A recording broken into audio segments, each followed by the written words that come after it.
Сәлем достар, бүгін біз оразаның 26 күніне арналған ас мәзірін ұсынамыз. Ыстық тамақ ретінде бізде борщ. Өте жеңіл тамақ, пісірілуі де сондай тез, оңай.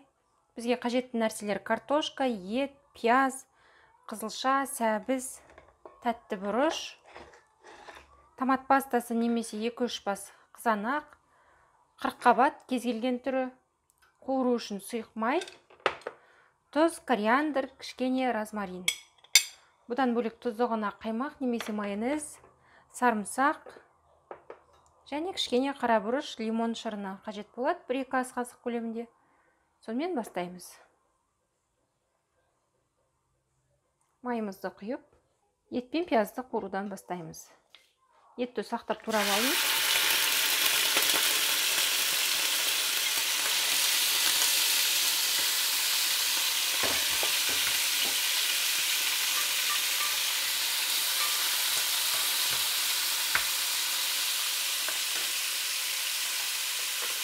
Бірінші қуырған кезден бастап дәмдеуішпен тұзымызды сеуіп жібереміз.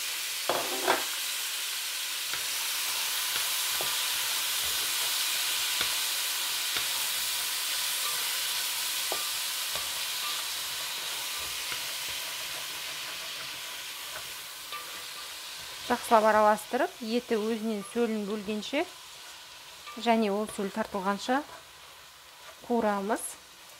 Етіміз жақсы қуырылды. Дәмдеуіштердің иісі мүңкіп жатыр.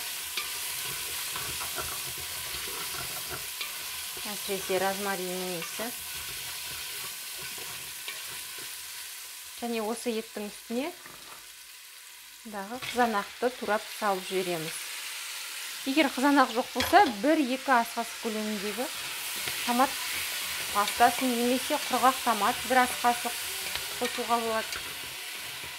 Және жақсылап қуырамыз. Еттің бетіне қызанақты салғаннан кейін келесі ыдысымызға тұздықты дайындаймыз. Сұйық майды құйып, оған қарсы күшінен өткізіп қызылшаны және сәбізді салып жібереміз. 1 қызылша, 1 сәбіз, ортадан үлкен екеуі де араластырып,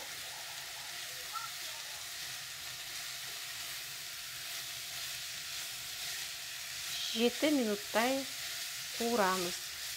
Жиі араластырамыз, себебі астына жабысып қалса, кішкене түсі қарайып кетеді. Сондықтан қарайып кетуді болдырмай, дәл қазір бетіне сірке қышқылын немесе лимон қышқылын сеуіп жіберсеңіздер болады. Түсі жақсы шығады, бірақ түсінің қуырылып барып шыққаны сол түсі ең жақсы түс. Лайфхак болсын, айта кетейін не. Осылай бетіне 1 ас қасықтай лимон шырынын қосып жіберетін болсаңыздар, түсі керемет болады. 6 минуттай күтеміз. Қызанағымыз еріп, өзінің сөлін бөлді. Осы кезден бастап отымызды орта отқа қоямыз. Және су тартылғанша қуырамыз. Судан соң барып, түсі шығу үшін, жақсы шығу үшін міндетті түрде бірінші алғашқы суы тартылып кеткенше қуыратын боламыз. Қуырылып жатқан тұздығымызға келеміз. Егер бұны еттің үстіне салып жіберіп те қуыруға болады, бірақ түсі осылай бөлек қуырылғандағыдай қызарып шықпайды. Барлығын бір жағына қарай жинап, екінші бос тұрған жеріне қарай тәтті бұрышты саламыз. Жиі араластырып тұрып, 3 минуттай қуырамыз. Қатты отта қуырамыз. Табанына жабыстырмаймыз, түсі қарайып кетпеу керек. 3 минут уақыт өтті. Қақпағын жауып, пештің табында қалдырамын. Егер сізде пештің табы өзін сақтамайтын болса, газде істейтін болсаңыз, немесе ол кезде өте ақырын отта 4-5 минутқа қалдырасыз. Еттің барлық суы тартылды, қызанақтан шыққанда жақсылап қуырылды. Енді оған пешін жоғарылатып, су құямыз. Қажетті мөлшерде және қырыққабатты салып жібереміз.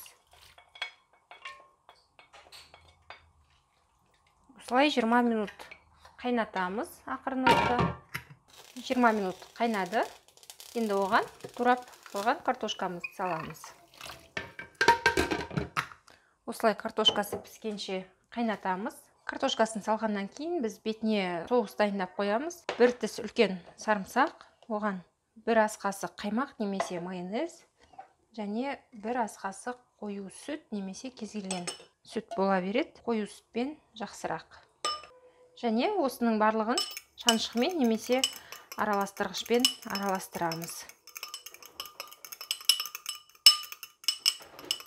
Аскөкті де бірден осы жерге қосып жіберуге болады.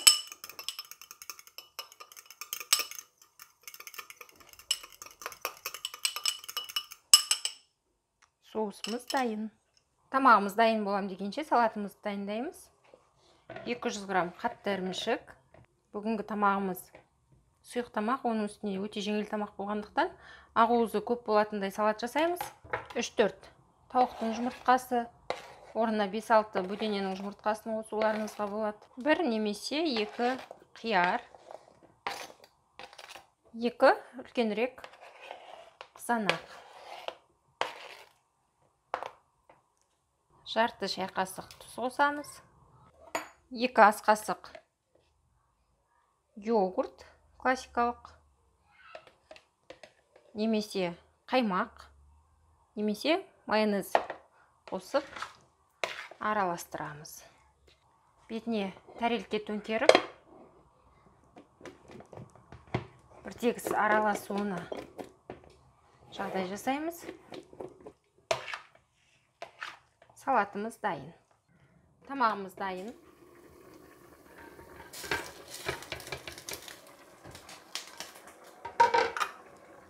Бұған дейін қуырып қойған тұздығымызды саламыз. Пешті осы кезде өшіріп қойсақ болады. Бізде пештің табы сақталады өйткені.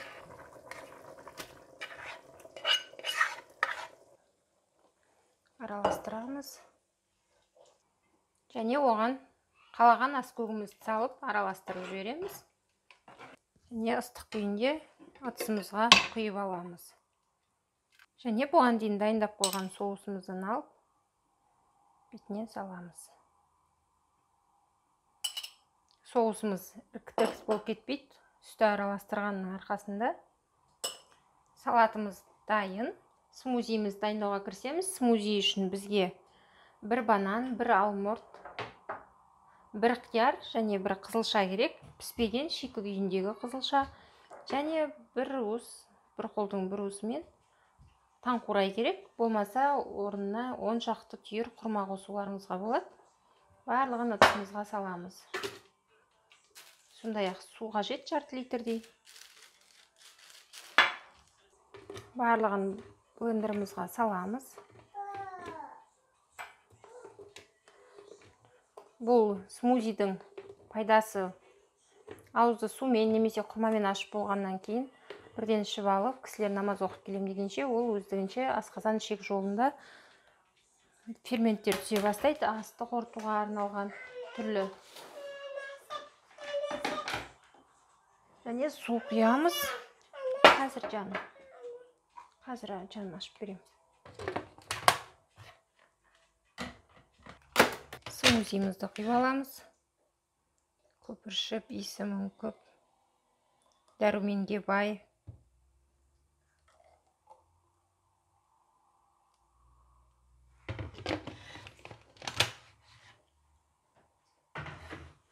Бүгінгі ас мәзіріміз осындай, өте жеңіл, әрі қарын тойдырарлықтай, ақуызға бай мәзір болды. Астарыңыз дәмді болсын, оразаларыңыз қабыл болсын.